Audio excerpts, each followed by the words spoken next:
Muchas gracias. Le damos la bienvenida en nombre del Consejo Directivo de ADM y en especial un saludo muy especial de nuestro presidente Jorge Buchalca, que si bien está de viaje les ha hecho llegar su saludo a través de nuestras palabras. Hoy, como ya está siendo tradición todos los años, tenemos el honor de recibir como oradores a los presidentes de 4 cámaras empresariales, muy representativas de lo que es la actividad económica del país, por lo cual estamos especialmente, expectantes de sus presentaciones. Queremos agradecer también muy especialmente la presencia con nosotros de la ministra de Industria, Carolina Cose, y del ministro de Trabajo, Ernesto Murro, así como del presidente del Banco República, el contador Polgar. Sin más, los dejo ya empezar porque tenemos 4 oradores y tenemos que destinarle todo el tiempo posible a ellos, que es lo que nos convoca. Pero antes de pasar a sus palabras, les vamos a entregar un reconocimiento por su presencia aquí, así que, por favor, los invitamos a pasar aquí al estrado a recibir. En estos momentos, el contador Breso hace entrega entonces a nuestros distinguidos expositores de obras de artistas plásticos nacionales, testimonio de su pasaje una vez más por este foro de la Asociación de Dirigentes de Marketing del Uruguay. Y a partir de este momento entonces, y como siempre lo hacemos, en orden alfabético, vamos a invitar a hacer uso de la palabra al primero de los oradores, en este caso el presidente de la Cámara de Industrias, el señor Washington Coral. Muy buenos días, señor ministro de Trabajo, señora ministro de Industria y Energía, autoridades nacionales, autoridades del cuerpo diplomático, autoridades de ADM, representantes del cuerpo diplomático, amigos, damas y caballeros aquí presentes, muchas gracias por asistir. Es para mí nuevamente un honor estar compartiendo esta tribuna tan importante de ADM y tratar de dejar nuestra visión de qué es la industria, lo que ha pasado de un año a la fecha que hablamos y cuál sería la proyección que debemos ver nosotros para una industria que representa al mundo y que representa el futuro. Lo dice el título, Visión de las Cámaras Empresariales, Uruguay hacia el futuro. Trataremos en estos 15-20 minutos que tenemos, que no son muchos, de dar una imagen y una idea de lo que pensamos.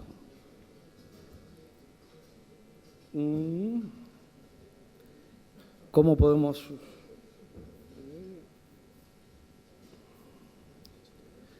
¿Cuál de la flecha? Porque esta es distinta a la mía. ¿Acá? Bien. Vamos a comenzar en torno a lo que es la coyuntura industrial hoy. Tenemos, ¿qué es el peso de la industria en Uruguay? 12% del producto,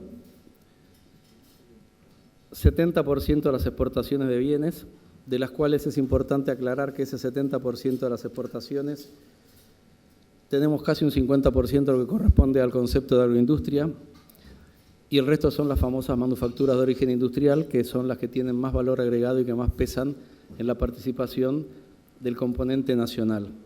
Tenemos 11% del empleo, si pensamos que en Uruguay hay cerca de 1.800.000 puestos de trabajo, eso representa cerca de 180.000 personas que trabajan en forma directa en la industria. Tenemos el 10% de las empresas, sean o no socias de la Cámara de Industrias del Uruguay, el peso de esa participación. El crédito bancario tenemos el 16%, como dato interesante, el sector rural, por ejemplo, representa el 17% de ese crédito bancario. Estos son grandes números para que ustedes vean lo que es el peso de la industria.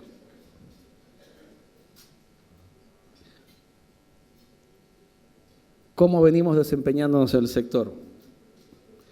Si ustedes ven, la variación de la producción industrial la tenemos con refinería y con refinería excluidas zonas francas. Después de pasar de periodos en los cuales las barras estaban para arriba, estamos con una caída desde el año 2012 que venimos presentando signos de deterioro hasta el presente que estamos acumulando 4 4,5 el año pasado y 4,5 este año. Factores son varios. Ahí, no sé si se ve en el gráfico, hace unos años atrás mostrábamos que prácticamente el 60% de las ramas de la industria tenían crecimiento o tenían una actividad casi estable y solamente un 42% de las ramas presentaban caída. Hoy vemos que más del 65% de las ramas, y si ustedes miran también la curva, la línea de abajo, presentan caídas pronunciadas.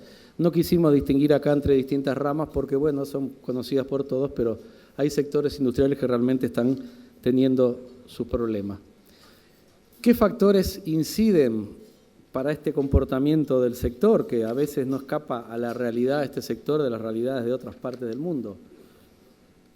Pérdida de competitividad y aumento excesivo de costos. Sí, no hay duda que en un mundo moderno ser competitivo, ser productivo y tener costos ágiles buenos es importante para acceder a los mercados.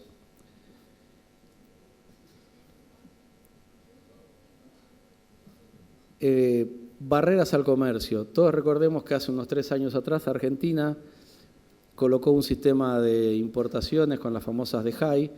Eso también perjudicó mucho la actividad del Uruguay. Recordemos que Brasil y Argentina son en su conjunto los principales compradores de las manufacturas de origen industrial. Hoy, afortunadamente, en el caso de Argentina, vemos que... No sé por qué se pierde la imagen.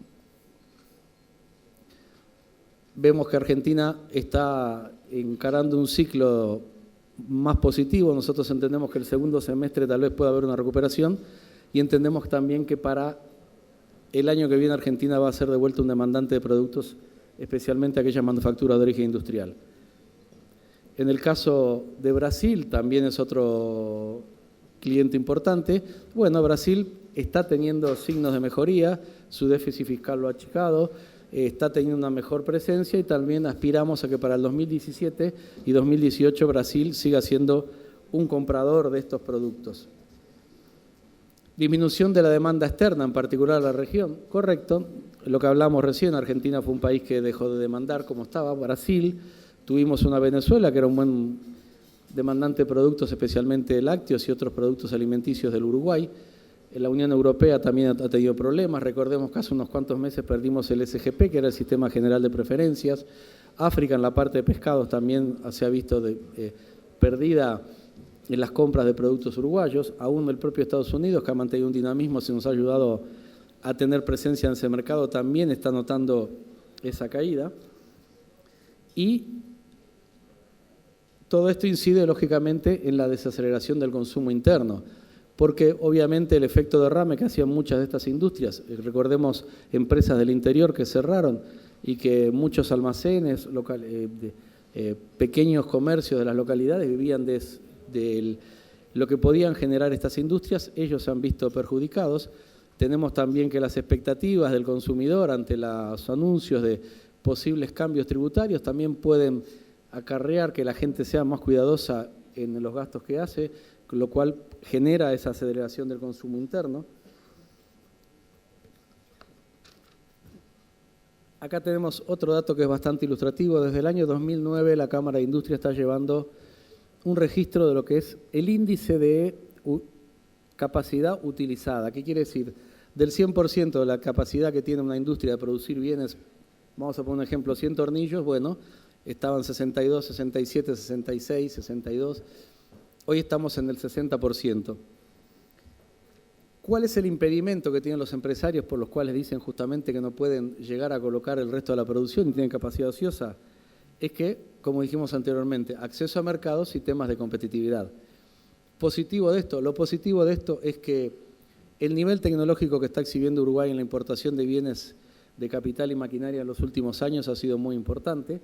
El parque productivo uruguayo se encuentra en muy buen estado, con máquinas modernas, o sea que en un escenario que comienza a ser de vuelta favorable y que comienza a mostrar una reactivación, rápidamente con capital de giro y la compra de las materias primas adecuadas, las empresas podrían volver a participar del mercado. Esto quiere decir que a pesar de estos avatares, la industria uruguaya logró mantener niveles de reinversión que les permitan, en un escenario más positivo, volver a ser y participar de esa demanda externa y de la demanda interna.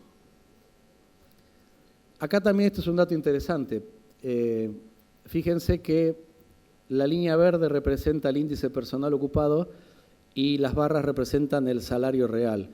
Hay un estudio hecho por el economista Rodrigo Arim que no se puede seguir creciendo salarios sin un aumento de la productividad.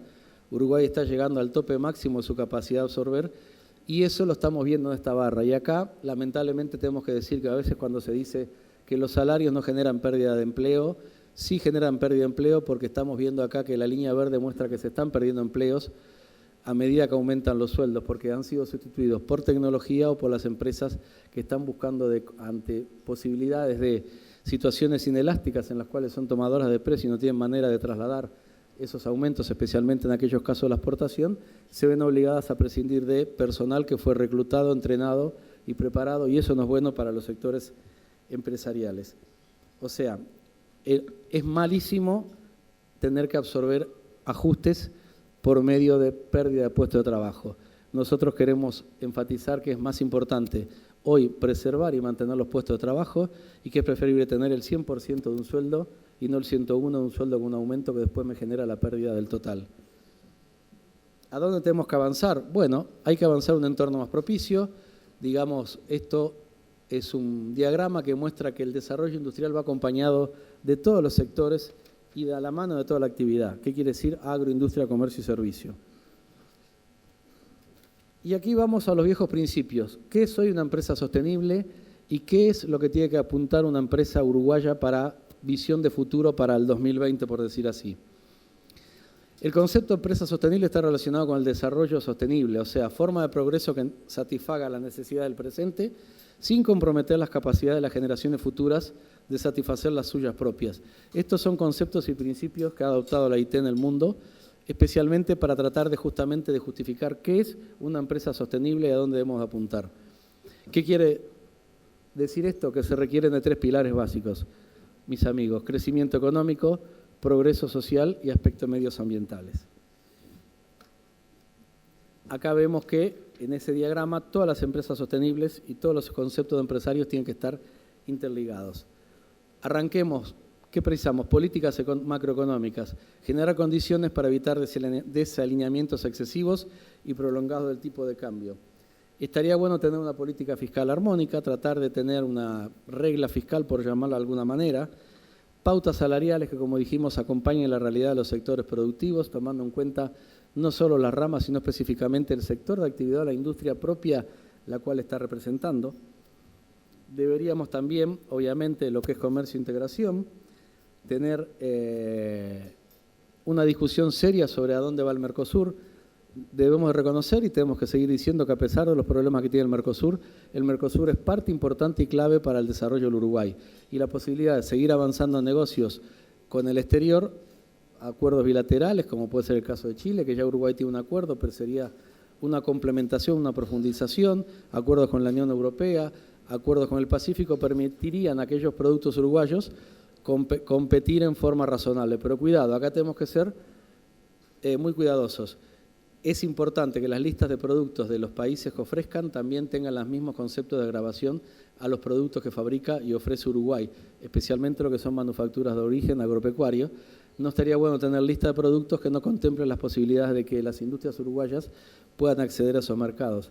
Y aquellas industrias que esa apertura le pudiera generar problemas, tener un sistema de 4, 8, 12 años de avance progresivo de esas grabaciones para que aquellas pequeñas empresas o medianas empresas tengan posibilidad de cambiar su matriz económica o de ajustar su producción para lograr competir en esos niveles que estamos pidiendo. Competencia leal. Precisamos la igualdad de control sobre productos importados que locales. Queremos que las licitaciones del Estado, estamos trabajando en eso con el gobierno, especialmente con la ministra Cose, que las licitaciones del Estado tengan el componente nacional de manera tal de que pueda competir en las mismas condiciones con requisitos técnicos y con requisitos de producto específico. Queremos también tener un servicio a los accesos financieros. Acá que decimos, el 84% del entramado de la industria son pequeñas y medianas empresas. A veces una pequeña y una mediana industria, el dueño es cajero, contador, economista, cadete, Es importante tener la posibilidad de acceder a créditos especiales para las pymes, condiciones especiales. Hemos estado hablando también con la señora ministra de relanzar el Fondo Industrial del Ministerio de Industria, Energía y Minería, de manera tal de permitir que aquellas empresas o emprendedores que arrancan como emprendedores, startups, después se mantengan en el concepto que queremos mencionar a todos ustedes, que sean empresas sostenibles. Después tenemos infraestructura, no hay duda que hay que, para lograr salida de los productos uruguayos, para lograr un mejor tráfico de nuestras exportaciones, para lograr un mejor intercambio de los productos que también y las materias primas que importa Uruguay, es preciso tener estructura adecuada, costos adecuados. Esto también va de la mano de lo que son las participaciones públicas privadas. Creemos que es muy importante la asociación del Estado con los privados, la posibilidad de trabajar en conjunto, de manera tal de tener acceso y que eso permita que esas obras se realicen, analizar la recomposición de la red de transporte ferroviario. Lógicamente, este es un tema importante porque ahora tenemos una nueva etapa de inversión que está en el futuro, que es la posibilidad de que UPM ya está avanzando seriamente, instale otra unidad de producción de celulosa. No hay duda que cualquier industria de este tipo, más que estamos hablando de inversiones de 4 o 5 mil millones de dólares, que representa unos cuantos puntos del producto, también tiene el efecto derrame en la economía. Hay actores económicos, actores sociales, actores de pequeñas empresas que también van a trabajar en esta participación, y un sistema de infraestructura, por ejemplo, también de redes ferroviarias, serviría no solo para evacuar la producción de estas industrias de celulosa, sino también para eventualmente otras industrias que se puedan instalar y que sean complementarias a estos servicios. Tenemos que tener también buena gobernanza, especialmente lo que son las empresas públicas. Lo dijimos en la reunión que tuvimos acá el año pasado, estaría bueno que las empresas públicas tuvieran balances trimestrales o semestrales, que fueran auditadas, que tengan un gerenciamiento eficiente, que generen el mejor producto con el menor costo posible para la sociedad, que sus funcionarios pudieran acceder en el futuro a jubilaciones que les permitieran abrir el capital y tener participación de esas acciones, para que también las nuevas generaciones sientan que están trabajando en conjunto para lo que es una empresa sostenible, tanto sea privada o sea del Estado. También promover la especialización y la transparencia en la conducción y la supervisión, ya lo nombramos. Vamos a hablar ahora un poco de respeto a los derechos humanos universales y normas internacionales del trabajo. Todos somos conscientes que tanto la Cámara de Industria como la Cámara de Comercio, a través del señor Ministro de Trabajo, hemos accedido a suspender transitoriamente la queja ante la OIT. Entendemos que Uruguay es un país que no merece estar en esa lista y bueno, ahí apelamos al buen criterio también de los actores sindicales, de los actores empresariales y de los actores de gobiernos para lograr que una vez por todas se destrabe esta situación, que se pueda derogar el decreto que regula las ocupaciones de trabajo, que tengamos también el derecho a salvaguardar las prácticas, el derecho de libertad del trabajo de los no huelguistas del empresario. Esto también es algo clave para que esas empresas emprendedoras y startups tengan la condición de seguir avanzando en el futuro. Cultura empresarial, no hay duda que tenemos que promover la innovación y el emprendurismo. Acá también contamos con el apoyo de muchas cámaras que están ligadas a la Cámara de Industria. Tenemos también el apoyo del Ministerio de Industria, que también estamos trabajando en conjunto a través de distintos actores, como podría ser la ANI, u otros instrumentos para fomentar ese tipo de trabajo. No se olviden que Uruguay tiene también el concepto de trabajo en las escuelas, es una idea que también es muy importante, que las futuras generaciones sepan lo que es una industria, cómo se trabaja esa industria, qué posibilidades tienen de acceder y cómo el trabajo de la industria es la que genera las mejores condiciones de aprender y de capacitarse para un mundo moderno que va a ser muy desafiante, especialmente lo que son temas de robótica y los temas de ingeniería industrial. Seguimos trabajando en la educación, formación de aprendizaje permanente.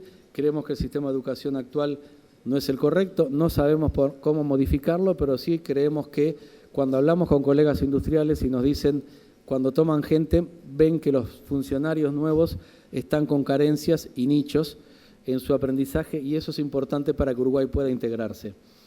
Obviamente, el punto que viene, institucionalización del Sistema Nacional de Formación Profesional. Acá no hay duda que tanto la Cámara de Industria como la Cámara de Comercio le han dado un apoyo al INEFOP. El INEFOP entendemos que es un instrumento y una herramienta apta para capacitar lo que son niveles terciarios. es importante que los técnicos uruguayos que vayan pensando en el futuro sepan que hay acceso a una tecnología y una educación. Gestión responsable del medio ambiente, no hay duda que hay que trabajar juntos en esa área.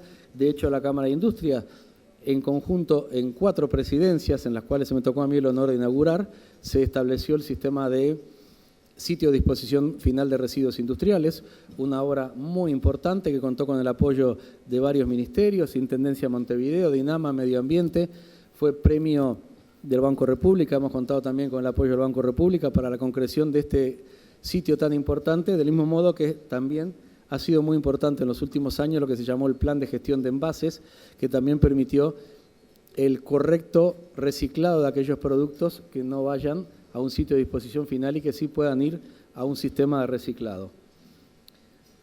Después, finalmente, creo que la consideración final es: hay que apoyar a todos los que tienen concepto de emprendedores, hay que apoyar la iniciativa privada, hay que apoyar el desarrollo y, sobre todo, vamos a una frase final de cierre que la dijo, se le atribuye a Bernard Shaw y dice así: los países exitosos son aquellos que apuestan a la educación y a la fortaleza de sus empresas. Y a mí me gustaría agregar que además apuestan también a la fortaleza de los gobiernos y a la fortaleza de los actores políticos que también tienen en sus manos la decisión y el rumbo del país. Señores, muchas gracias por todo y espero que les haya sido útil.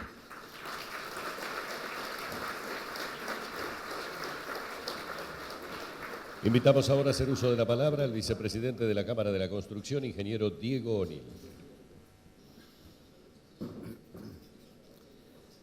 Señora Ministra de Industria y Energía, señor Ministro de Trabajo y Seguridad Social, señores senadores, otras autoridades nacionales, representantes del cuerpo diplomático, autoridades de ADM y demás señoras y señores presentes aquí en esta sala, agradecerles a todos por haber venido hoy hasta aquí, agradecerle a ADM la invitación para participar una vez más en nombre de la Cámara de Construcción en este ciclo tan prestigioso pero tan importante, fermental, en el debate de ideas, en las propuestas.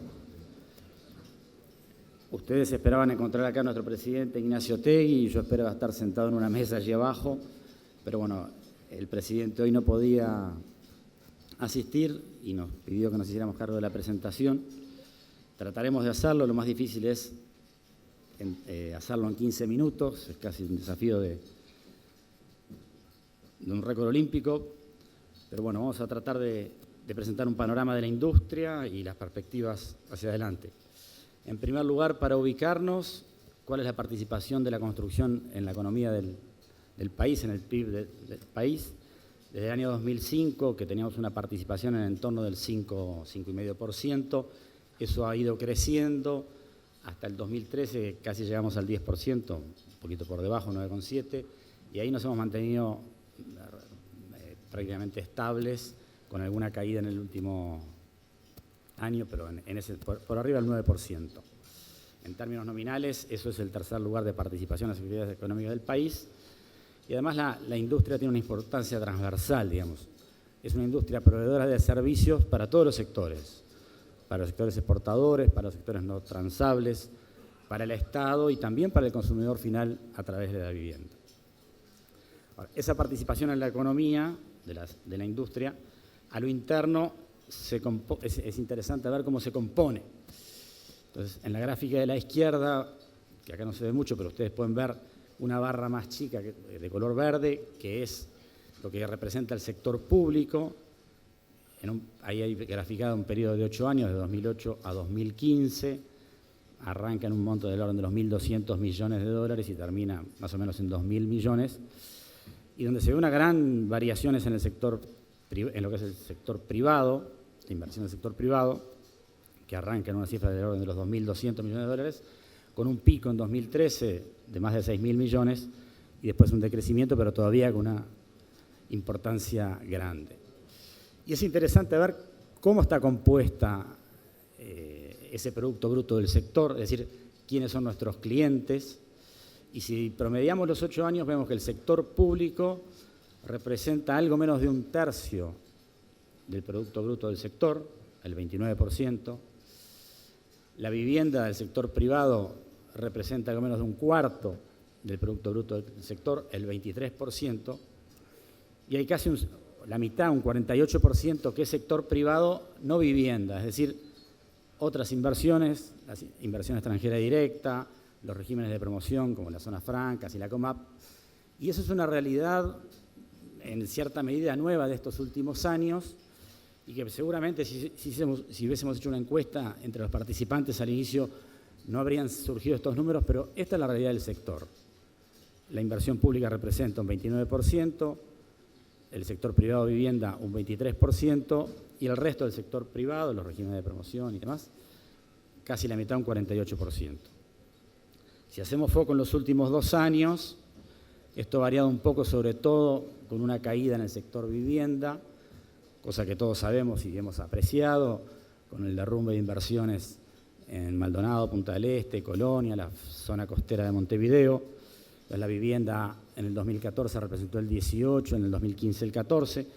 La inversión pública, el sector público sigue en el mismo entorno, entre el 27 y 30%, y ha aumentado un poco más aún el resto del sector privado. Esta es la composición del sector, del Producto Bruto del sector, y que es una realidad que entendemos llegó para quedarse, que creemos que es por donde va a seguir caminando la industria en los próximos años y que es necesario atender. Acá, por ejemplo, se muestra en los proyectos aprobados o promovidos a través de la COMAP que la participación de la obra civil en el total de las inversiones en el 2012 era casi del 50%, en 2015 es un poco menos, pero en el orden del 40%, es decir, todos los proyectos que pasan por la COMAP impactan en obra civil en el orden del 40%. Y también una evolución de cómo la industria ha ido tomando más peso en los proyectos promovidos. Ahora, es bueno aclarar que dentro de esa industria también se incluye todo lo que significó la generación de energía eólica, que tiene un peso relativo importante. Pero en síntesis, el Producto Bruto del sector ha crecido de manera importante en los últimos 8 años, con esta composición que acabamos de decir, y es interesante ver qué ha pasado a la interna del sector. Es decir, hemos aumentado nuestro producto y qué efectos ha tenido eso a la interna del sector. Dicho en un lenguaje más corriente, aumentamos las ventas. ¿Y qué pasó? Quisiera mostrar tres indicadores. En primer lugar, lo que tiene que ver con la inversión en bienes de capital, es decir, maquinaria y equipo en la industria de la construcción. La gráfica azul que ustedes pueden ver muestra, evidentemente, en la crisis del 2002-2003, una inversión muy baja, unos tímidos 14 millones de dólares, y en el 2013 un pico de 200 millones de dólares. Siempre creciente, después del 2013 comienza a decrecer, pero en el mismo periodo de esos 8 años que acabamos de mencionar, la inversión en maquinaria y equipo en la industria de la construcción representó 1.250 millones de dólares, lo cual es una cifra obviamente muy importante y muy significativa, y que está en línea con lo que ha sido la participación del sector en la economía del país.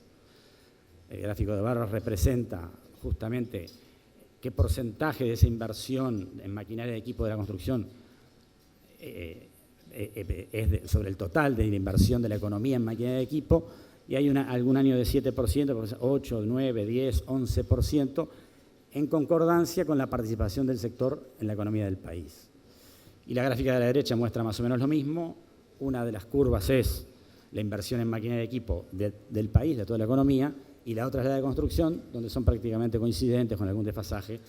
Pero digo, esto es un primer indicador de que el crecimiento del Producto Bruto del sector fue acompañado por una inversión en maquinaria de equipo significativa.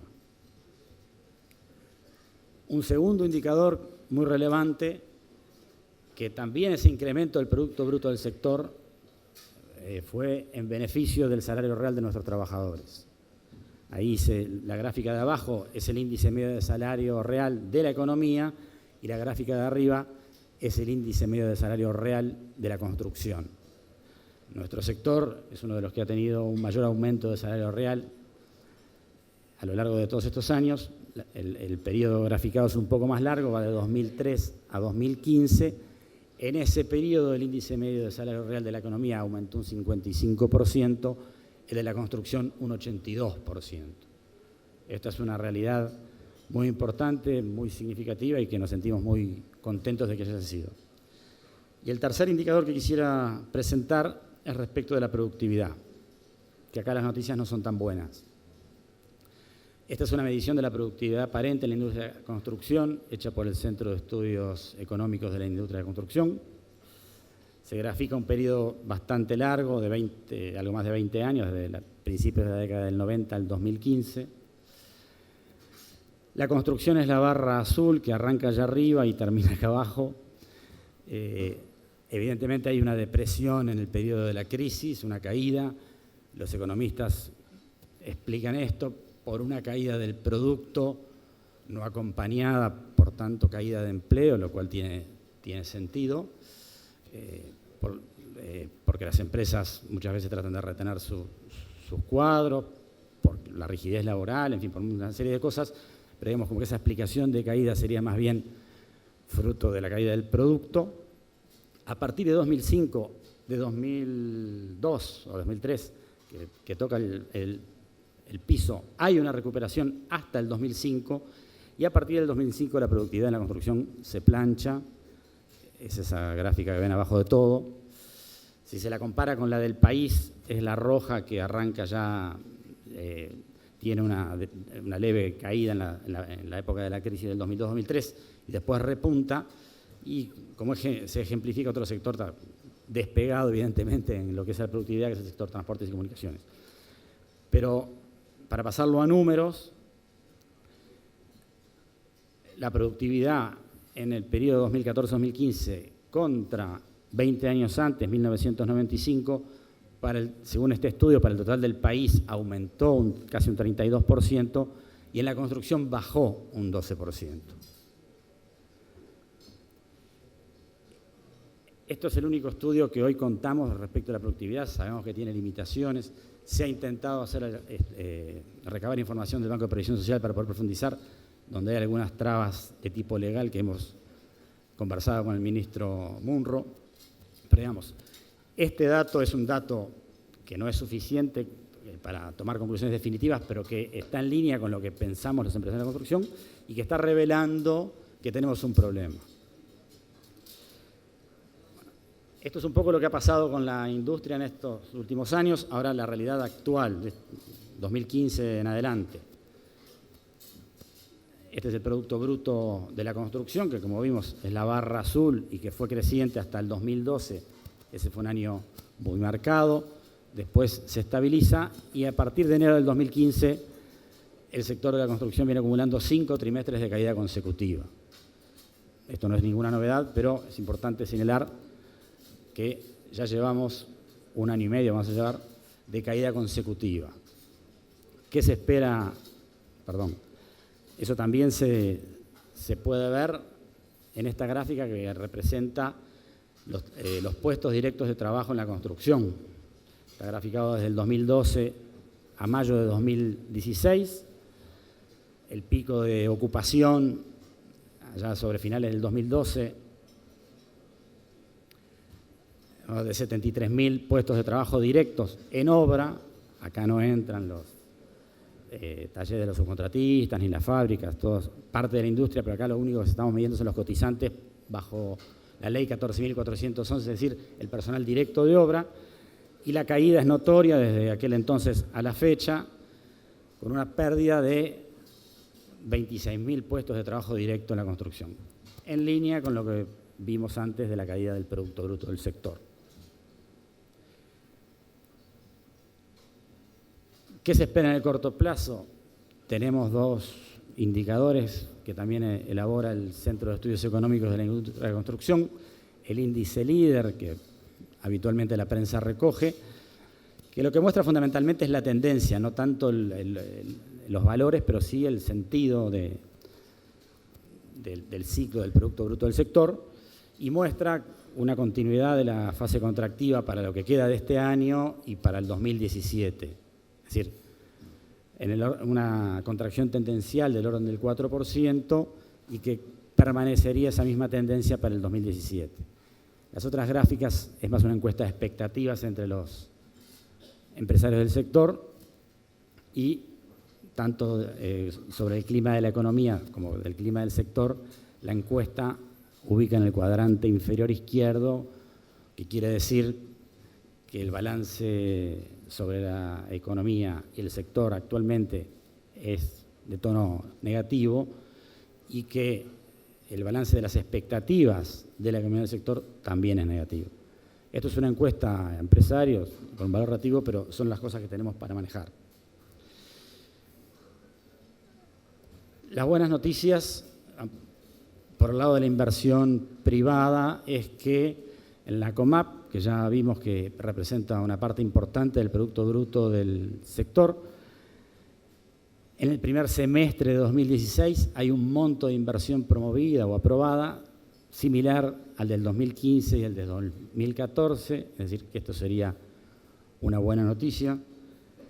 La otra buena noticia vinculada a las inversiones proyectadas para este quinquenio en la ley de presupuesto, que implican unos 12.500 millones de dólares en el quinquenio, es un aumento sobre el porcentaje del Producto Bruto y en la medida en que el Producto Bruto crece, esto representaría casi un 30% más de inversiones respecto del quinquenio anterior. Pero estas son cosas que también tienen una inercia que no va a producir resultados inmediatos o alteración de la tendencia en lo inmediato. Entonces, ¿cuáles son las sugerencias o los planteos de la Cámara de la Construcción para retomar el crecimiento? Nuevamente por sectores. Respecto del sector público, concretar las inversiones proyectadas en la ley de presupuesto, que en lo que hace a los fondos públicos representan el 2%, los 2 tercios del total, el 66% del total. Esto viene con un rezago propio de los tiempos del Estado. Esperamos que se vaya concretando, pero también es bueno reafirmar la necesidad de que se concrete en su totalidad. En épocas de déficit fiscal o de dificultades de caja, la tentación de recortar las inversiones en una estructura de gasto que es muy rígido siempre está en todos los gobiernos. Nos parece imprescindible estratégicamente para el país que esas inversiones se concreten. Y el otro tercio, sí, digo bien, de la inversión del sector público va con financiamiento privado. Una parte por proyectos PPP y otra parte por proyectos PPA. Este último es el financiamiento de lo que han sido el cambio de matriz energética del país, que ha sido exitoso y que todo hace pensar que lo va a seguir siendo, no hay por qué pensar lo contrario. Y respecto de los proyectos bajo la modalidad PPP de la Ley de Participación Público-Privada, se viene haciendo camino. Hoy hay un solo proyecto en curso, que es la cárcel de Punta de Rieles. Hay un corredor vial que está en etapa de estructuración del financiamiento, tengo entendido, próximo a concretar su... Pero bueno, hay 2 comentarios rápidamente. El primero, que la Cámara siempre ha planteado en todos los foros, y que Gonzalo hoy también, la necesidad de que en los proyectos de PPP se contemple la realidad del mercado local y sean adaptables a la escala de las empresas locales. La nuestra es una industria abierta, el país tiene una política de apertura, acá vienen permanentemente y seguirán viniendo empresas extranjeras a licitar, no hay ningún inconveniente con eso. Lo que no querríamos es que, por la escala de los proyectos PPP o por determinadas exigencias que se planteen en los pliegos, termine actuando como barrera para las empresas nacionales. Es decir, que sea adaptable a la escala de las empresas nacionales. Obviamente que son proyectos que tienen exigencias de bancarización y demás, que hay que contemplarlos. Pero nos parece importante marcar eso. Y después hay, en el camino que se va haciendo, algunas advertencias que se han transmitido a las autoridades en el sentido de exigencias que ponen las financiadoras o de algunos precios de referencia que pueden resultar bajos, y que el riesgo sería que después de un proceso que lleva 3 o 4 años, en que el Estado invierte mucho tiempo y dinero y las empresas que ofertan también, se llegue al final y no se pueda hacer el cierre financiero y no se pueda concretar el proyecto.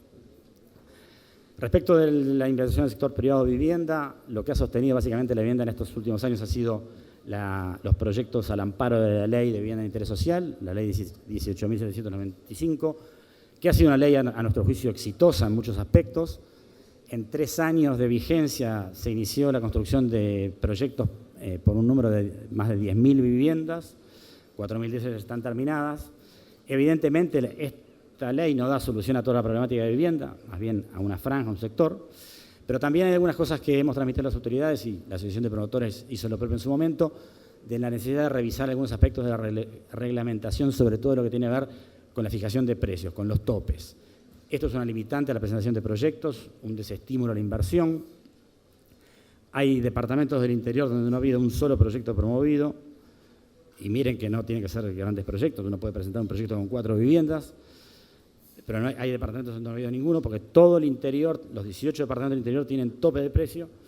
En Montevideo inicialmente no lo había, a partir de mediados de 2014 se estableció un tope de precio para el 25% de las unidades y eso produjo una caída brusca en la presentación de proyectos y un enlentecimiento. Nos parece imprescindible revisar eso.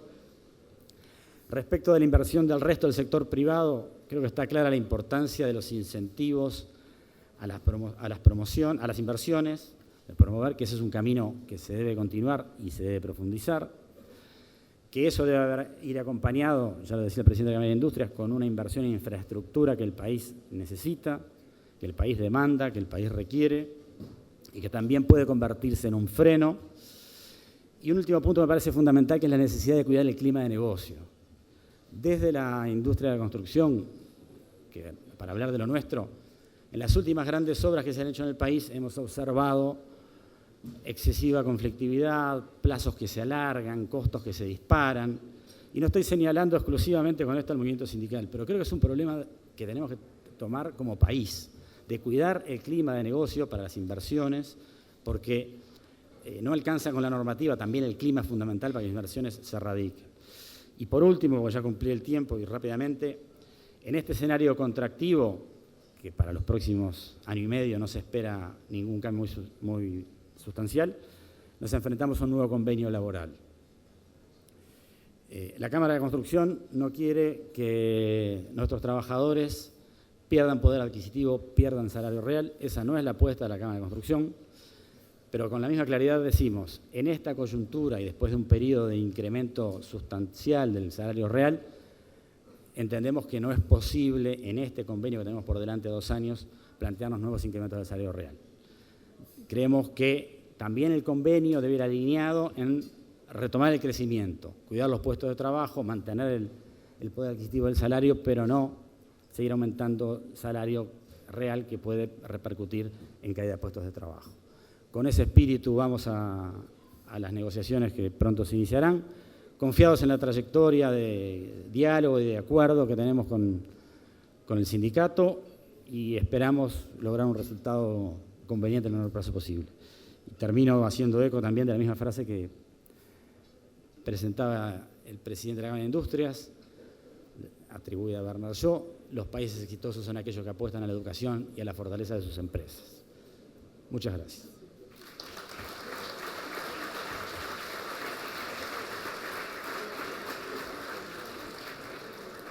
Vamos a recordarles el WhatsApp por el cual ya estamos recepcionando las consultas que luego trasladarán nuestros moderadores a los 4 disertantes. 092 000 200. 092 000 200. Ese es el WhatsApp. Invitamos al presidente de la Cámara Nacional de Comercio y Servicios, señor Carlos Pereira, para que haga uso de la palabra. Señores ministros, señor presidente de Banco República, autoridades de ADM, a quien agradezco mucho la oportunidad de poder estar aquí, compañeros panelistas,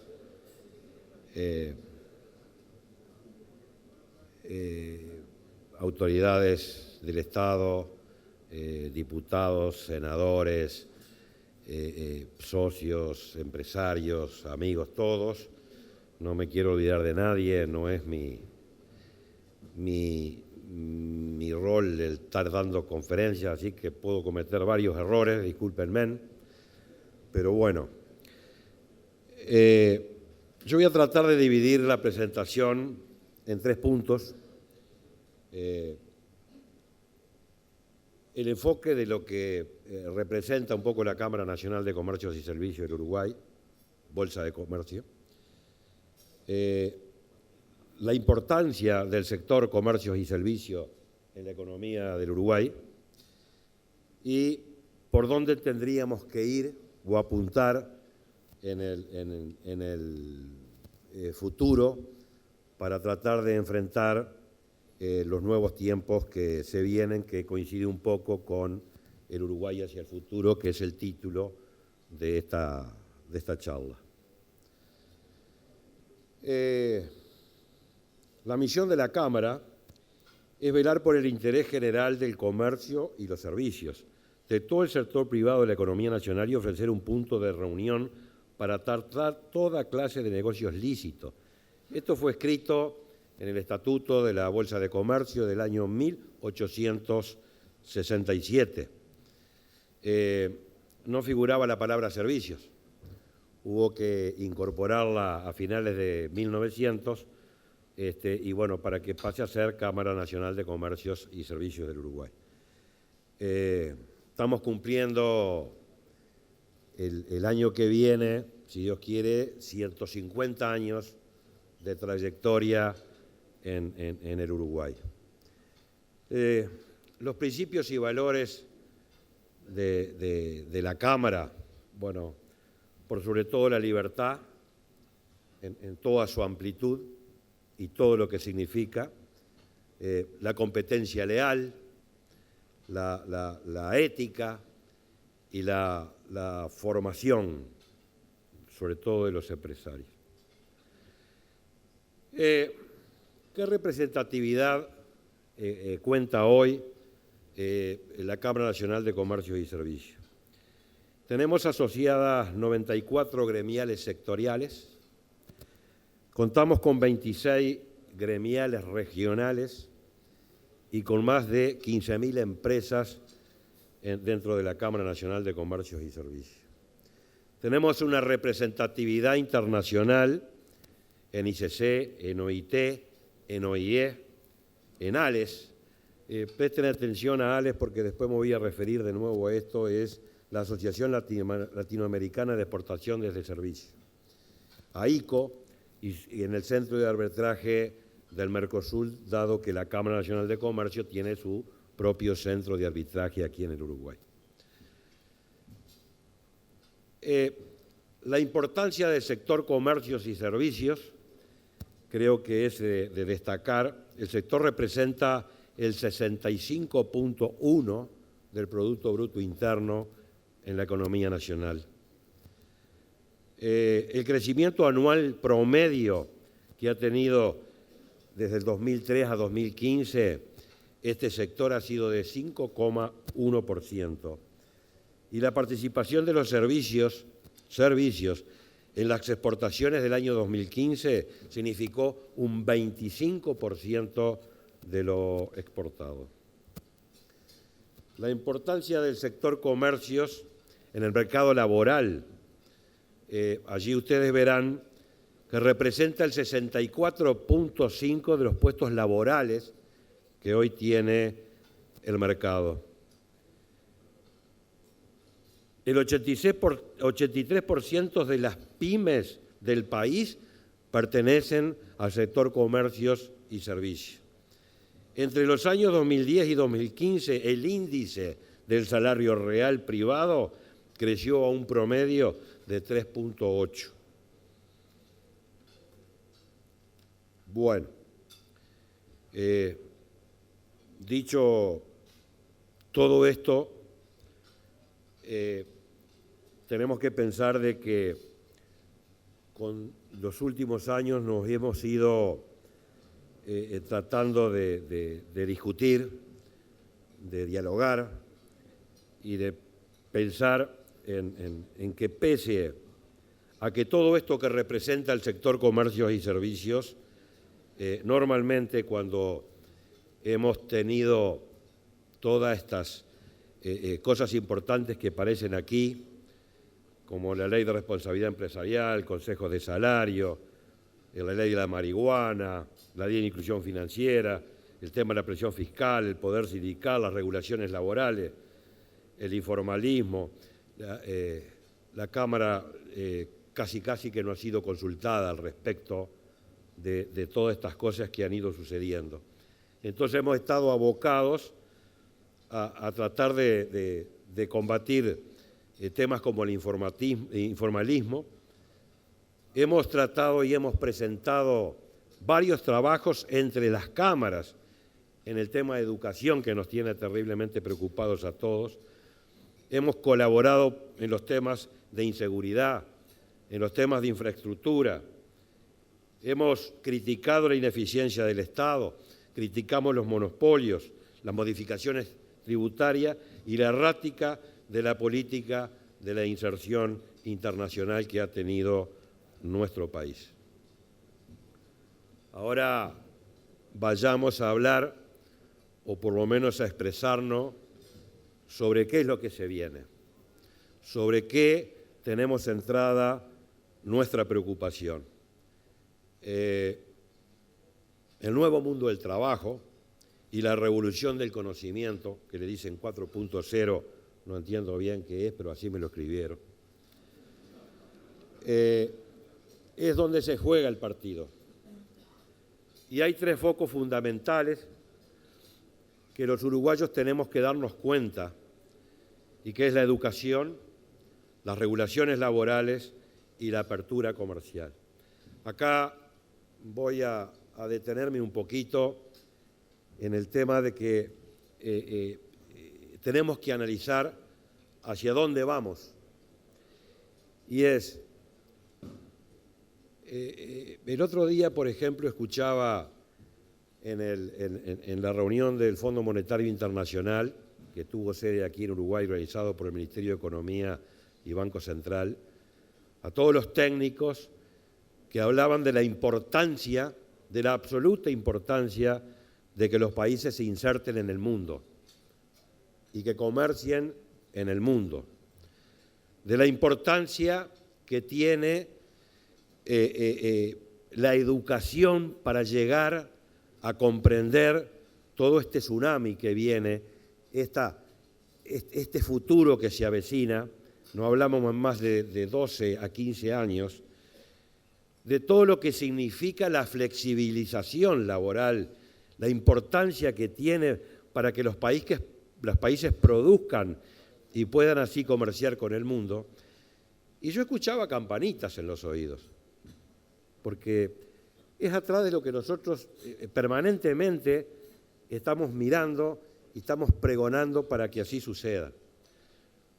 Pero yo decía en el fondo, para el Uruguay, el tema de educación, que es tan importante para que podamos hacer el clic, para que podamos tener buena producción, buenos trabajadores, con mucha cultura. Bueno, el Uruguay lamentablemente está en el peor lugar de su historia en el tema de educación. En la regulación laboral, creo que somos uno de los países más rígidos que tenemos en la región en estos momentos. Y en cuanto a la apertura comercial, bueno, le estamos diciendo que no prácticamente a todo, pese a que el gobierno insiste permanentemente en que tenemos que lograr y firmar algún TLC. Pero, por ejemplo, le dijimos que no al TISA, antes de sentarnos a conversar a ver de qué se trataba. Ya estamos poniendo alguna objeción con el Tratado de Chile. Ya estamos diciendo que con China también podemos tener problemas. China nos está pidiendo hacer un TLC. Y nosotros ya estamos mirándolo con descontento. Entonces, yo no quiero hablar más de ideologías. Creo que el tsunami pasa por arriba de las ideologías. Si es que hay un componente ideológico en esto. Pero yo quiero hablar de una frase que dijo un diputado argentino y se la copié, porque soy copiador de frases, no tengo inventiva. Estamos en el momento en que nos damos cuenta o no nos damos cuenta. Entonces, ¿qué es lo que tenemos que hacer los uruguayos para insertarnos en este mundo nuevo? ¿Qué cambio en la estructura tenemos que hacer para que los uruguayos nos demos cuenta de lo que se viene? Lo que se viene, bueno, tanto el BID hace 2 años, yo vine con la novedad, me trataron de loco hace 2 años, pero ahora el Fondo Monetario y todo el mundo se está preocupando del tema de robótica y del tema de la automatización en las cadenas de producción. Hay un estudio que se hizo aquí en el Uruguay, donde se estudió a ver cuáles son los puestos laborales que podrían correr riesgo frente a toda esta nueva tecnología que viene, y dio un 54%. Yo creo que hay que abrir el ojo. Creo que hay que empezar a pensar de que el único sector, además, como dijo en el BID Carlitos Helín, este señor mexicano, que hay que tener cuidado porque el único sector capaz de absorber toda esa masa que quedaría afuera es el sector servicios. Entonces el Uruguay, conceptualmente país de servicios, debería ir enfocando su educación, sus cosas, todo al tema de los servicios. ¿Ah? Que además el servicio hoy no tiene techo en su crecimiento. Son buenos puestos laborales, no tiene problema en cuanto a si son damas, si son caballeros, que digamos, la diversidad, como le dicen hoy en día. Entonces, la educación es fundamental para tratar de apuntar a esa cosa. La regulación laboral también es fundamental, porque vienen momentos complicados. Viene, como dije, ese tsunami que va a llevar a que quizás, como dijo el expresidente Piñera en su alocución en la última vez que estuvo, de que hay puestos de trabajo donde van a trabajar los niños que hoy tienen 10, 14 años, que todavía no han sido inventados. De que los niños no van a ir más a la escuela con la túnica blanca. De que las escuelas quizás no sean el lugar donde se aprende. Quizás aprendan en una pantalla, en el país que quieran, con el profesor que quieran, con el idioma que quieran. Señores, eso ya está. Hoy tenemos un instituto, donde fueron mis hijos además, que ya tiene bachillerato electrónico. Yo voy al médico y ya no le doy más la tarjetita a la enfermera que venía. Hoy se anuncia en una computadora. Ya no está mal el tipo que traía la ficha. Hoy el médico la tiene. Bueno, todo eso. Bueno, ni hablar de Uber.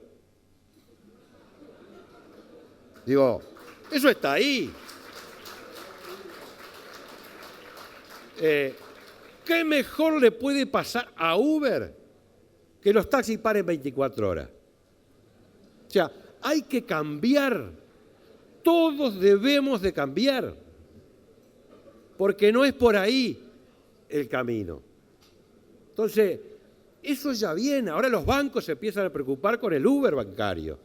Y vamos a estar llenos de Uber. El Pokémon nos va a comer.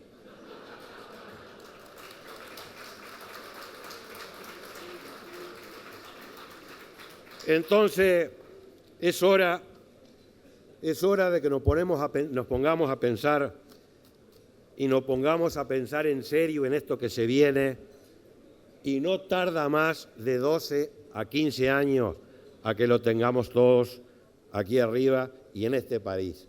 Y como decía Piñera, no el Uruguay, América Latina le está dando la espalda a este tsunami. Reflexiones finales. Avanzar hacia una agenda de trabajo pública, privada, público-privada, que recorra un camino de mayores libertades para las actividades económicas, basadas en criterios de mejora de eficiencia y competitividad. Lograr una racionalización de la asignación y ejecución de los presupuestos públicos, así como la incorporación de reglas fiscales para un manejo eficiente de las cuentas del Estado. Promover procesos de inversión en infraestructura con una participación activa del sector privado. Revalorizar la importancia de incorporar criterios de flexibilidad, no solo en el funcionamiento del mercado de trabajo, sino también en el desarrollo de las políticas comerciales. Soñar un país de servicios que debe tener como base mejor educación, puntapié fundamental para el futuro desarrollo y bienestar de toda la sociedad. Señores, debemos de cambiar la imagen de los empresarios. Está muy alicaída la imagen del empresario. Y donde no hay empresarios, no hay trabajo. Y tienen que entender que durante los últimos 10 años, donde la economía creció un 50% crearon los salarios reales. Hoy estamos en estrés. Seamos cuidadosos y seamos prudentes en las mesas de negociación colectiva. Nosotros tenemos 72 mesas de... Para terminar, la libertad como base en su sentido más amplio, la educación como herramienta igualadora de oportunidades y la empresa como generadoras de riqueza y valores es lo que realmente nos tiene que preocupar a todos nosotros. Muchas gracias.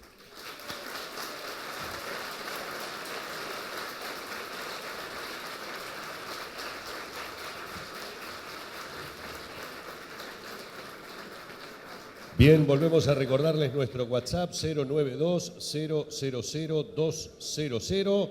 Y ahora sí invitamos a nuestro último orador, el presidente de la Asociación Rural Ingeniero Agrónomo, Ricardo Reilly, a hacer uso de la palabra para inmediatamente después de su alocución pasar a la ronda de preguntas. Hola. Bueno, buenas tardes a todos. Primero que nada, saludarlos, agradecer a ADM por esta invitación. Voy a ahorrar los saludos porque la verdad que los colegas han sido bastante estrictos con el cumplimiento del tiempo. Yo voy a tratar de hacer lo mismo. Yo voy a hablar un poco de lo que es el agro, de lo que es la situación actual del sector, cuáles son las perspectivas. Hace más o menos un año también tuve la oportunidad de estar aquí en ADM. Debo decir que prácticamente que todo lo que voy a exponer en el día de hoy es bastante peor que lo del año pasado, porque lamentablemente la realidad y la coyuntura es peor que la de hace un año atrás. Todo lo que yo diga, o prácticamente que todo lo que diga aquí, va a estar respaldado por números, varios de ellos oficiales, bueno, varios números también de terceros y algunos números nuestros también. Otra aclaración es que hablar del agro como un todo siempre es una tarea que es muy difícil porque las realidades son muy distintas. Hay sectores que tienen realidades, situaciones distintas que están en distintas partes del país, por lo cual hay que ser muy cauto porque a veces haciendo promedios se puede ser injusto. Bueno, siempre me gusta comenzar hablando, y sobre todo en ámbitos que no son rurales, de la importancia y de la relevancia que tiene el sector agropecuario en la vida del país. Más allá de todas las gráficas que aparezcan, yo las voy a tratar de ir relatando para hacerlo más ameno. Simplemente destacar que cada dólar que genera el campo se multiplica por 6 en la economía nacional, según estudios que ha hecho la Universidad de la República, la Facultad de Ciencias Sociales. Esto es por las externalidades que genera el sector, por los efectos de difusión, por los efectos de encadenamiento en las distintas actividades conexas. Las exportaciones del país, el 80% de las exportaciones de bienes están explicadas por bienes que tienen un origen agropecuario o que provienen de lo que es la agroindustria. Y después destacar al sector agropecuario y al campo como sector innovador desde el punto de vista de la nueva concepción del valor agregado, que define cuánto hay de innovación y cuánto hay de desarrollo en relación al valor final del producto generado. Y allí varios estudios hoy confluyen que realmente en el sector mal llamado primario hay mucho valor agregado desde el punto de vista del desarrollo del conocimiento. De aquí para adelante empiezan las noticias que ya no son tan buenas. Las exportaciones, bueno, vienen todas en caída, salvo la celulosa, que en realidad yo después me voy a referir un poco más adelante, por eso decía de la cautela de hacer promedios. Ustedes lo ven allí en la gráfica, pero en realidad hay una caída importante de lo que son las exportaciones de casi que todos los bienes, ni que hablar de los de origen agropecuario. La carne bovina, la soja y la celulosa representan hoy más o menos el 50% de lo que son las exportaciones de bienes.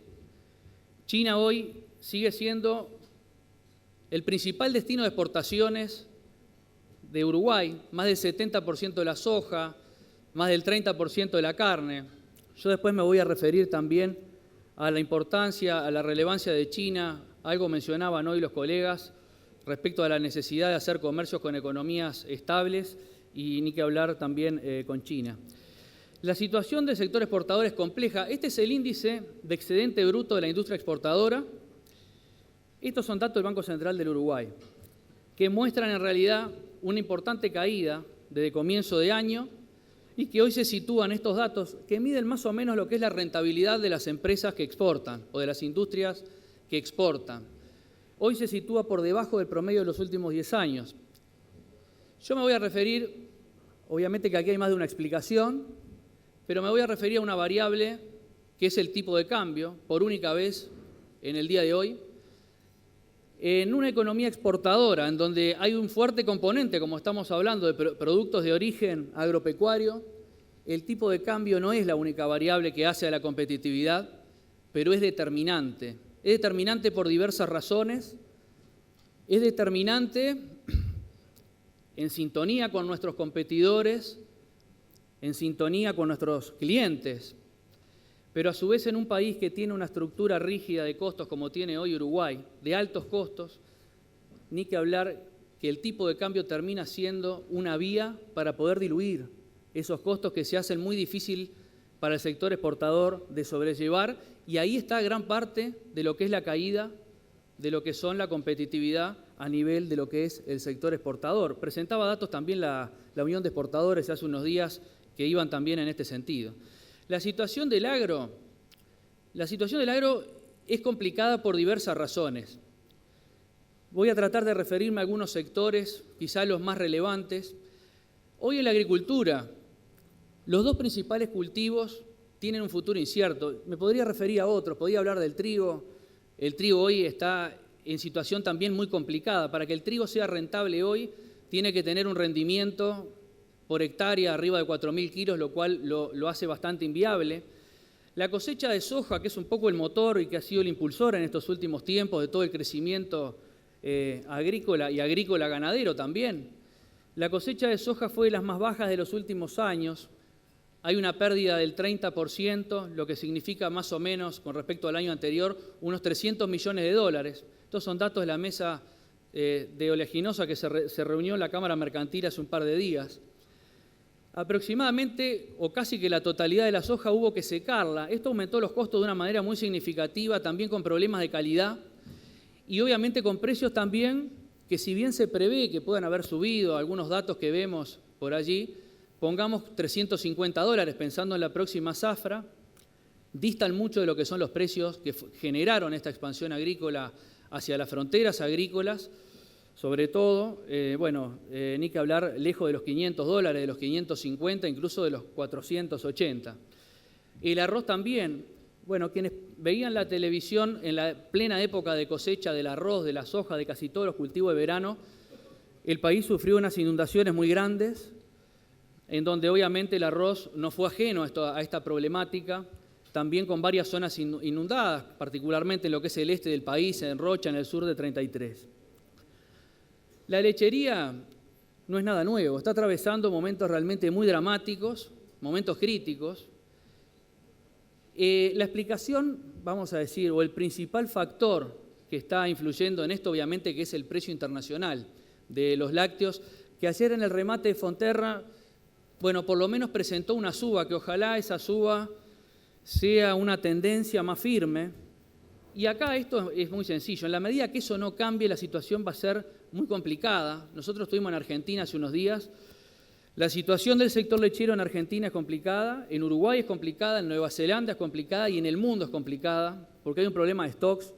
Hasta que no cambie la oferta y la demanda a nivel mundial, es difícil que los precios se muevan. Pero esto está trayendo unos problemas muy graves. Para darnos una idea, los tambos hoy están produciendo a pérdida. Es decir, me cuesta más producir que lo que me pagan por el litro de leche. Esto obviamente está generando que haya menos tambos, menor remisión de leche, menos vacas porque se han mandado vacas a faena.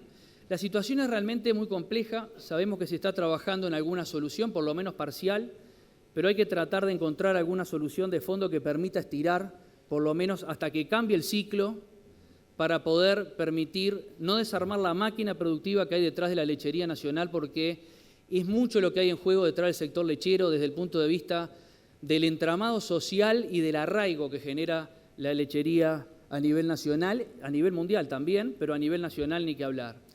Y los resultados de las empresas ganaderas, porque ahora uno escucha, y me lo han dicho varios hoy acá antes de entrar, dice, pues la ganadería, entonces la ganadería está bien, es la que va un poco a salvar la ecuación.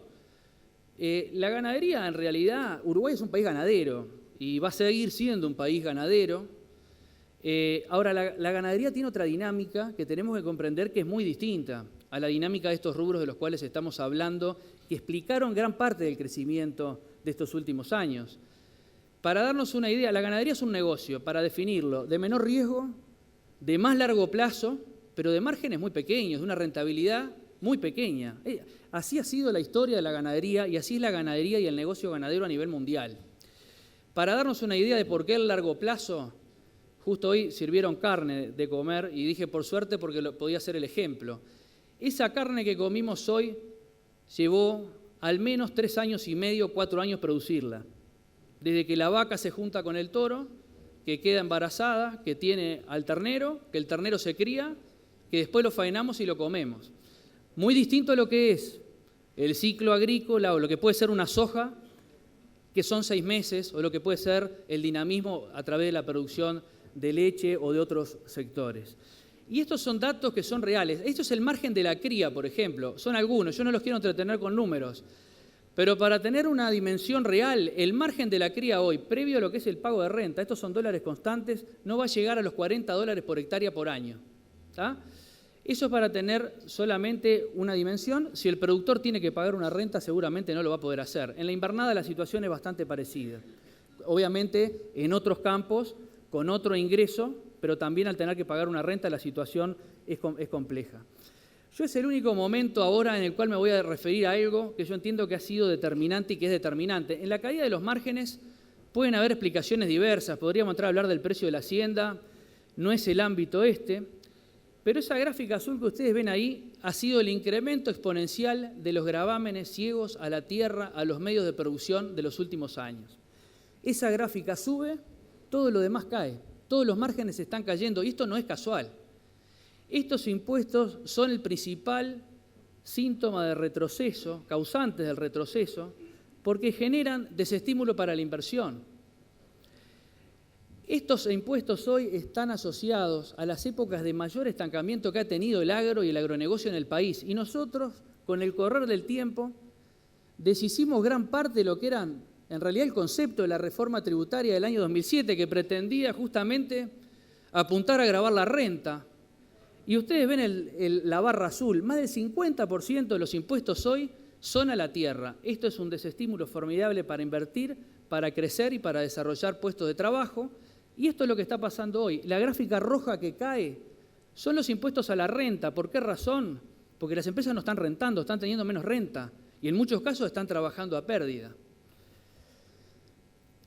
Cada año se necesitan más hectáreas para poder cubrir una canasta familiar, dato de canasta de búsqueda, contra el modelo de la Dirección de Estudios Agroeconómicos de la Asociación Rural. Podríamos tomar los datos de FUCREA, los datos del Plan Agropecuario, van a dar lo mismo. Para el sector criador hoy se necesitan más de 700 hectáreas para poder mantener una familia. Esa es la realidad del sector.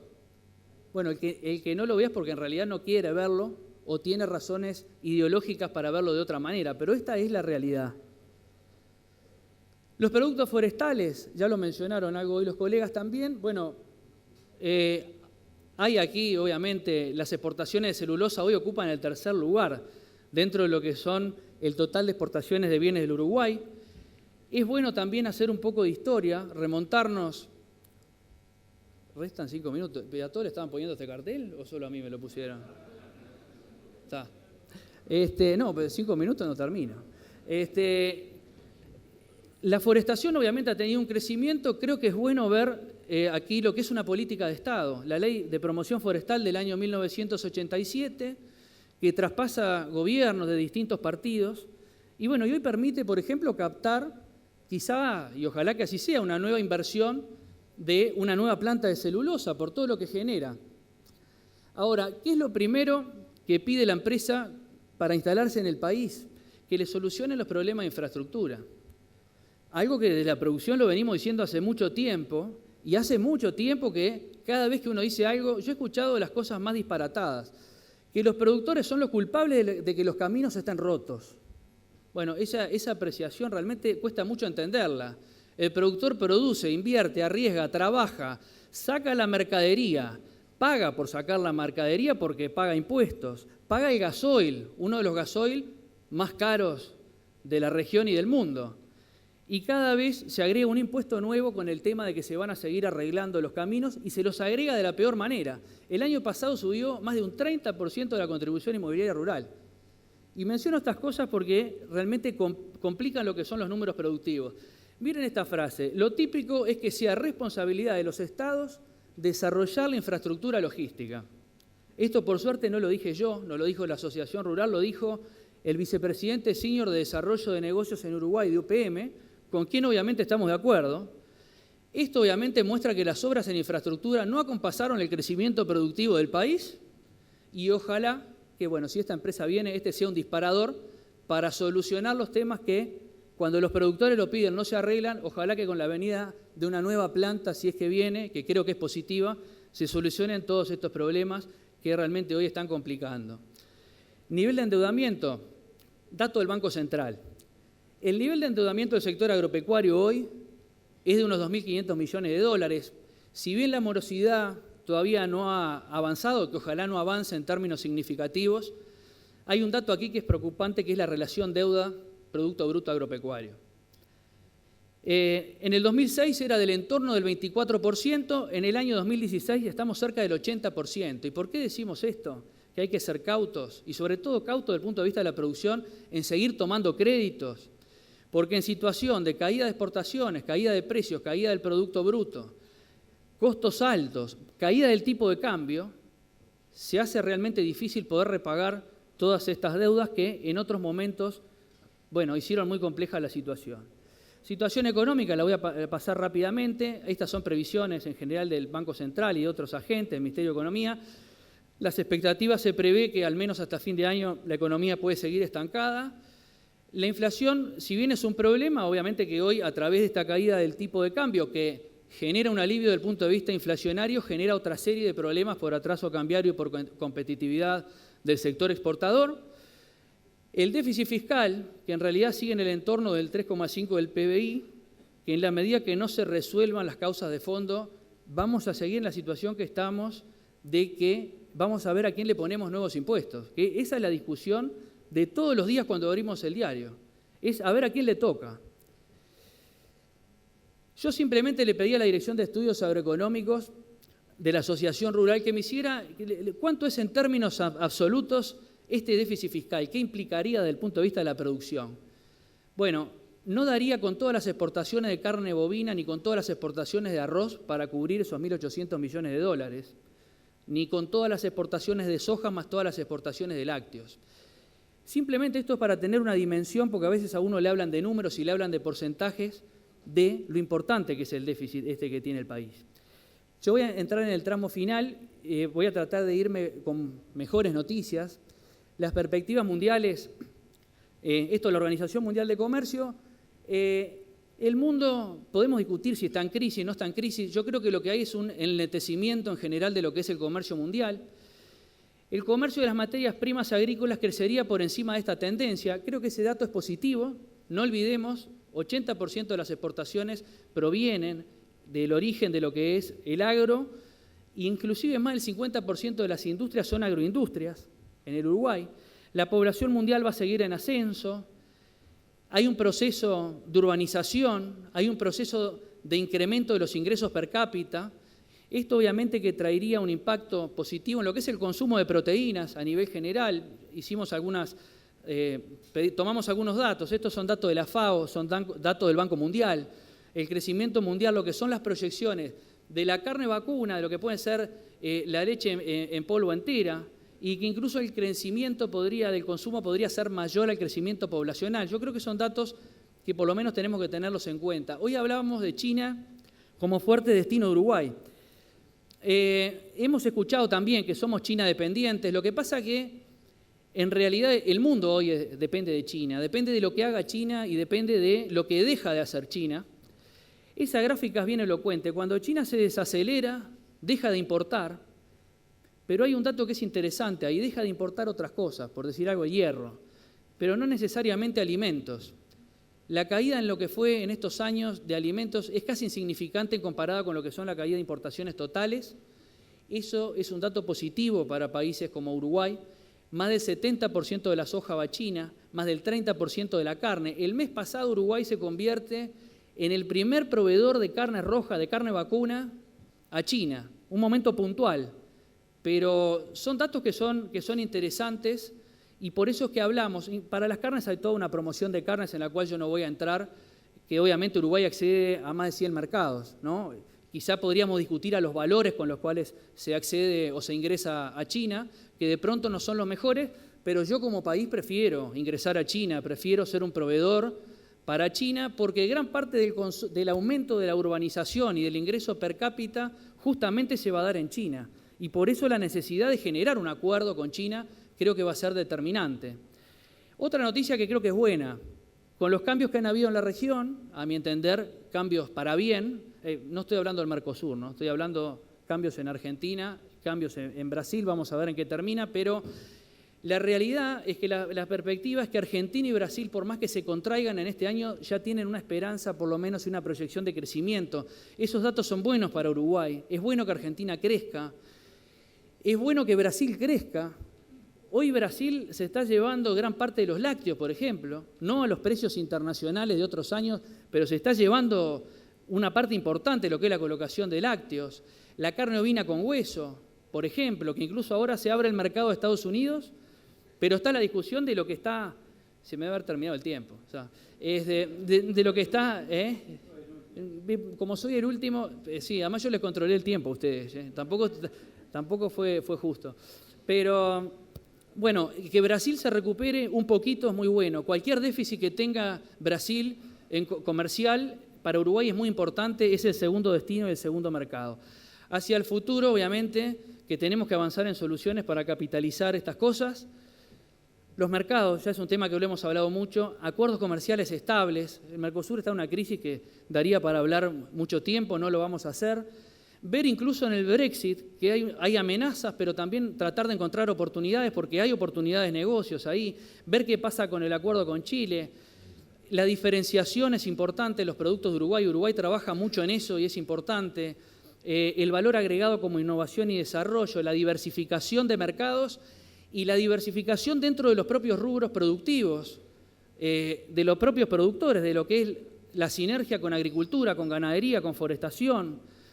Las trabas no arancelarias, yo lo pongo porque este es un tema que ya se está viniendo, las exigencias de los principales mercados, de los más poderosos, hoy también pasan por este aspecto que va desde la emisión de gases de efecto invernadero, cuidado del medio ambiente, bienestar animal, son temas que los tenemos que tener muy en cuenta.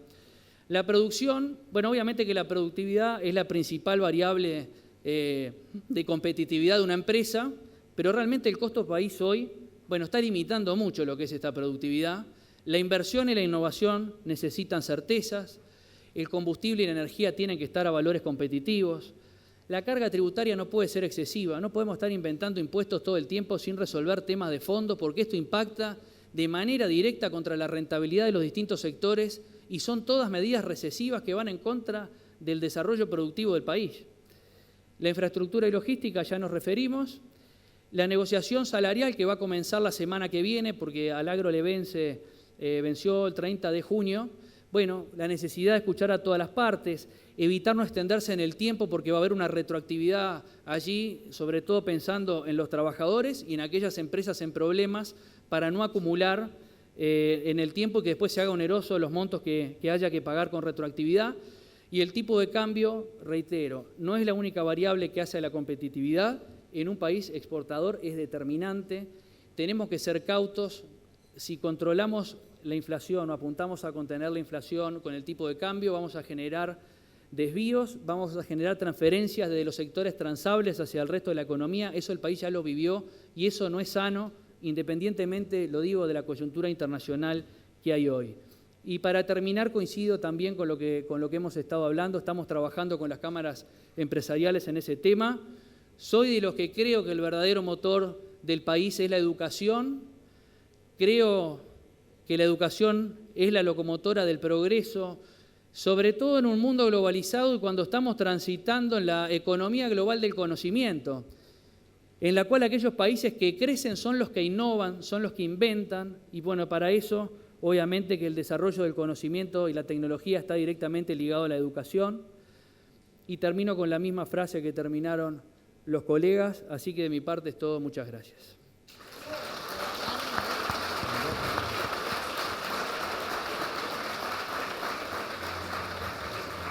Bueno, invitamos a Nico y a Tatiana a comenzar con la ronda de preguntas que nos han hecho llegar ustedes a través del WhatsApp. Sí, hay muchísimas preguntas. Les pedimos a los expositores que sean breves también en las respuestas. Se excedieron un poquito en la presentación que realizaron, así que estamos un poco ajustados de tiempo.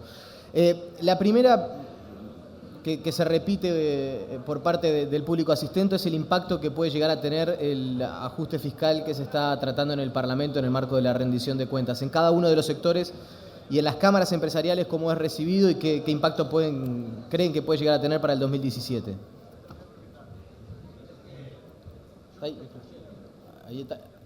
Ahí hay un micrófono, Coralo. Ok, sí. Repito la pregunta. Una de las inquietudes que nos llegaban y se nos reiteraba por parte del público asistente está vinculada al impacto que puede llegar a tener en las cámaras empresariales el proyecto de rendición de cuentas que se está votando en el Parlamento, que trae anexado, como todos sabemos, un ajuste fiscal o modificaciones tributarias. En ese sentido, ¿cómo reciben cada una de las cámaras empresariales brevemente esa discusión que se está dando a nivel parlamentario?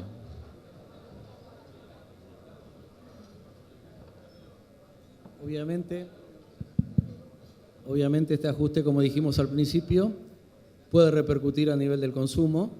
Sería esperable que no fuera así, pero todo cambio en la regla de juego hace que la gente sea cautelosa, como dijimos, y espere para ver qué pasa. Yo me afilio a la teoría de que hay que buscar aumentar la competitividad del Uruguay y aumentar la productividad del Uruguay para que esos eventuales ajustes que deberían ser, como se plantearon y no lo dijimos, esto tiene que ser en forma coyuntural. Estos ajustes no pueden ser permanentes. Uruguay tiene que retomar la vía del crecimiento por la mejor distribución de los ingresos y por la adecuación, como dijo el colega de la gremial rural, tiene que ser por la adecuación de la carga tributaria a las realidades productivas y competitivas del país. Bien. Quedan el resto de los expositores. ¿Alguien más? Carlos Pereira. Hola. El tema no es tan sencillo como referirnos solo a la rendición de cuentas. Cámara Nacional de Comercio, ustedes lo vieron hace un ratito, representamos el 85% de las MIPYMES. Y el sector de comercio, tiendas, etcétera, son pymes. Entonces tenemos que pensar que sobre ello no es tan sencillo como dijeron el otro día gente de la gremial sindical, dice, ¿qué importa 150 pesos, 200 pesos? No. Son 200 multiplicado por 10. Porque ¿qué es lo que sucedió?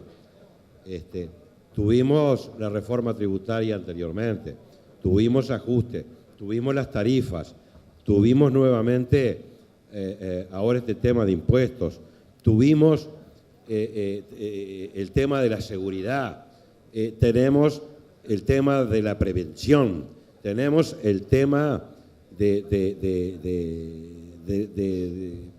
costos, tenemos el tema de la ley de inclusión financiera. Entonces, es una suma de gotas de 200 pesos.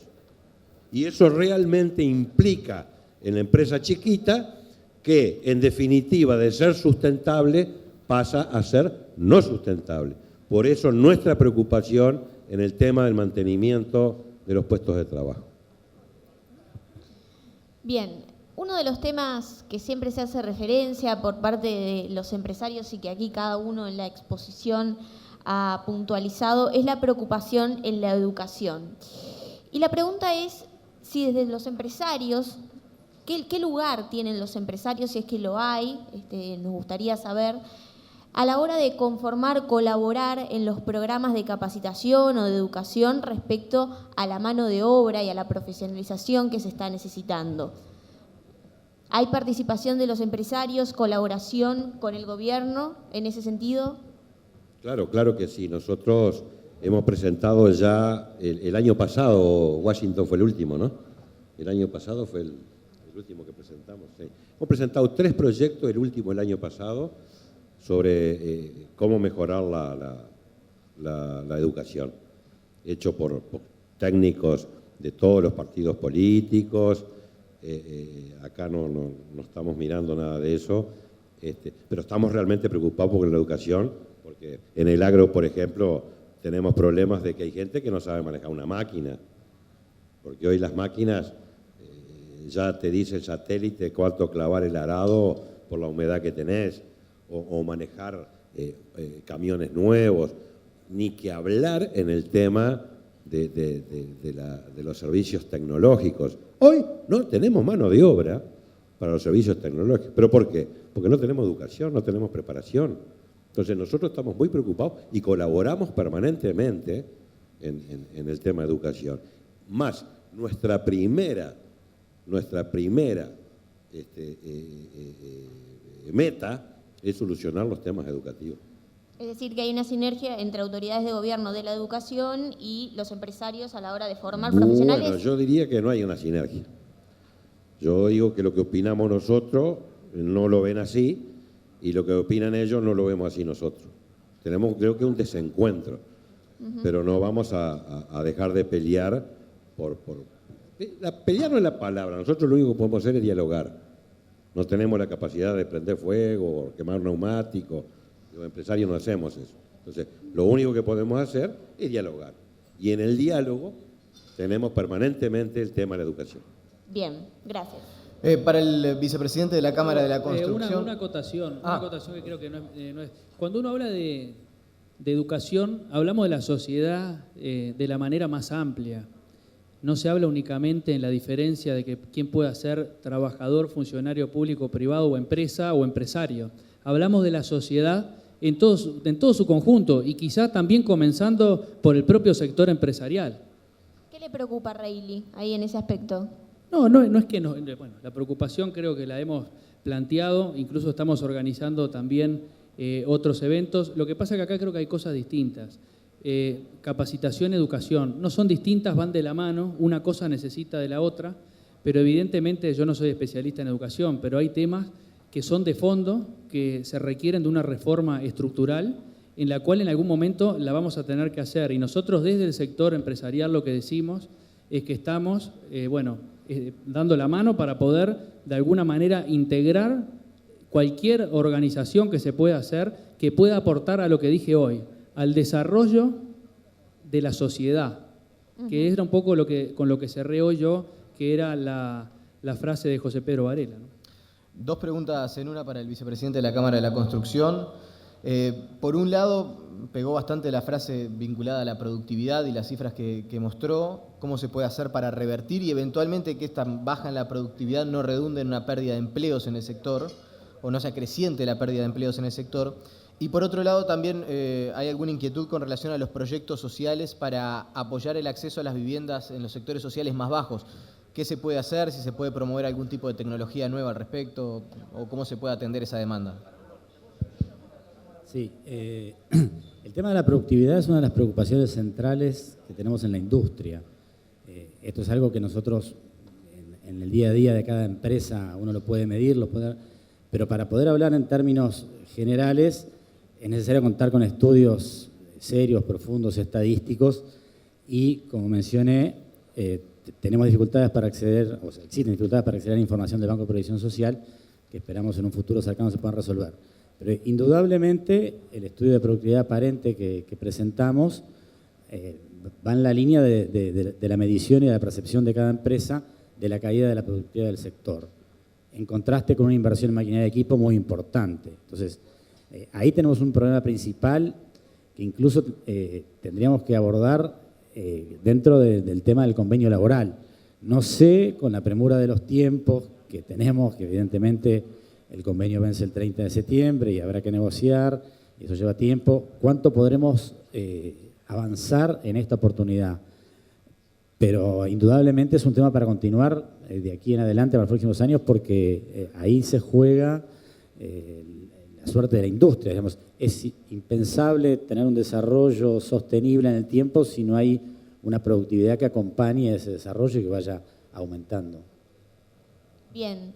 Una de las preguntas refieren a los consejos de salarios. Recordemos que en agenda, en los últimos días, el presidente de la República, Tabaré Vázquez, propuso al PIT-CNT mantener los lineamientos salariales del año 2015. En ese sentido, bueno, conocemos aquí las referencias que han hecho los presidentes de las diferentes cámaras. Tenemos también presente la carta que hizo la Cámara de Comercio y Servicios, ¿no?, fijando posición. La pregunta es la siguiente. En el caso de la decisión de que no haya acuerdos en los consejos de salarios, ¿se va a dejar en manos del Ministerio de Trabajo? Esa es la pregunta que recibimos del público.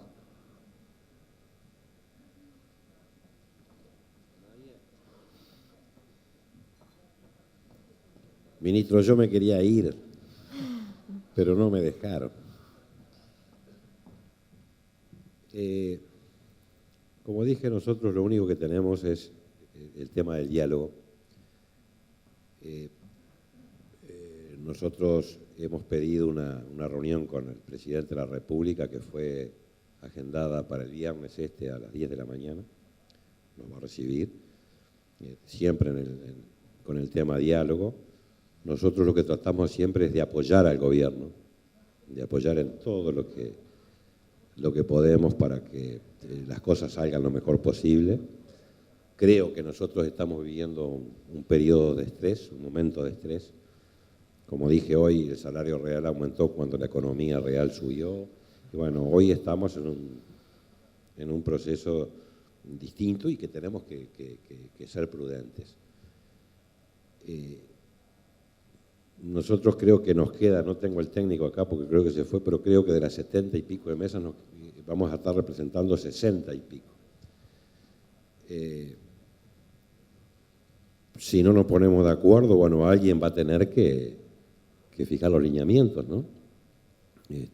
Nosotros estamos tratando desde la Cámara de Comercio tratar de cerrar todos los mayores acuerdos que podamos ahora. Tengo que decir lo que estamos negociando en forma, ya no puedo decir privado porque ya lo dije, pero nos estamos reuniendo permanentemente. La última reunión fue antes de ayer. Estamos buscando la forma de facilitar todo lo que sean las negociaciones y dividir los sectores que están mejor, con los sectores que están más o menos, con los sectores que están muy embromados. Bueno, por ahí va un poco cómo nosotros vamos a estar encarando la negociación colectiva. Como yo no domino este tema, no sé si podré responder bien la final, que es quién aplica la resolución si no nos ponemos de acuerdo. Creo que es el gobierno, ministro, ¿no es así? Me gustan sus pautas a veces. Bueno. Bien, la última, porque ya lamentablemente no nos queda más tiempo. También hay varias consultas recurrentes, trato de englobarla en una. Ricardo Rey le hacía mención al tipo de cambio y a lo que ha sucedido en el mercado local, en un fenómeno global. De hecho, hay una intervención del Banco Central para evitar que el tipo de cambio se deteriore aún más en el país.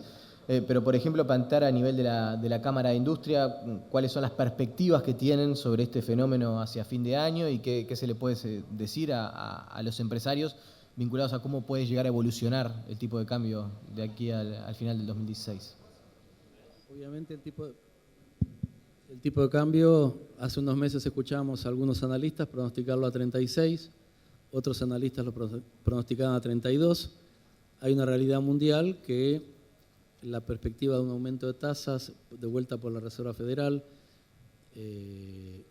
a su vez los problemas que enfrentan los países, hace que se esté vendiendo dólares. Yo estoy de acuerdo también con Reilly que el dólar no es la única herramienta para mejorar la competitividad, pero sí es la herramienta inmediata para mantener por lo menos los niveles razonables para que las empresas puedan seguir invirtiendo, creciendo y haciendo frente pago a sus compromisos. Creemos que el tipo de cambio, así como el gobierno hace algunos meses atrás aumentó de alguna manera los encajes para combatir la inflación, ahora que la inflación no sería un enemigo, pues estaría controlada porque la propia baja de precios hace que también los productos bajen no por aumento de precios, sino por exceso de oferta, eso no hay ninguna duda.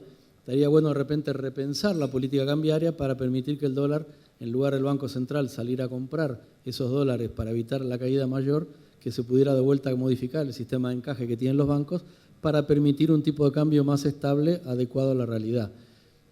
No somos magos ni podemos predecir cuál es la realidad, pero no hay duda que el dólar a estos valores, especialmente a nivel de la industria, aquellos que son productores locales, le complica la vida y aquellos que traen productos importados tienen mejor ventaja. Uno podrá argumentar, bueno, la materia prima también baja en dólares, sí, pero aquellas empresas que son intensivas en mano de obra, cuanto más alta es la componente de la mano de obra en el valor del producto, más se le hace cuesta arriba competir contra un dólar barato a aquellos que traen productos similares y que el costo de mano de obra para la distribución, por ejemplo, es menor que lo que le cuesta a una empresa uruguaya, o no importa qué tipo de empresa, procesar ese producto. Nosotros aspiramos que el tipo de cambio tenga una recuperación, obviamente no pensamos que vaya a llegar a 36, pero nos gustaría ver un tipo de cambio que por lo menos genere una expectativa real y que no tenga estos altibajos que provocan tremendas incertidumbres en agroindustria, comercio y servicio. Bien, queremos agradecerles entonces al presidente de la Cámara de Industria, al señor Washington Coralo, al vicepresidente de la Cámara de la Construcción, ingeniero Diego Nila, al presidente de la Cámara Nacional de Comercio y Servicios, señor Carlos Pereira, y al presidente de la Asociación Rural, ingeniero Ricardo Reilly, sus aportes en el tema expuesto, también a los señores moderadores, Tatiana Cortazo y Nicolás Núñez, por su colaboración y apoyo. Tengan todos ustedes una muy buena tarde.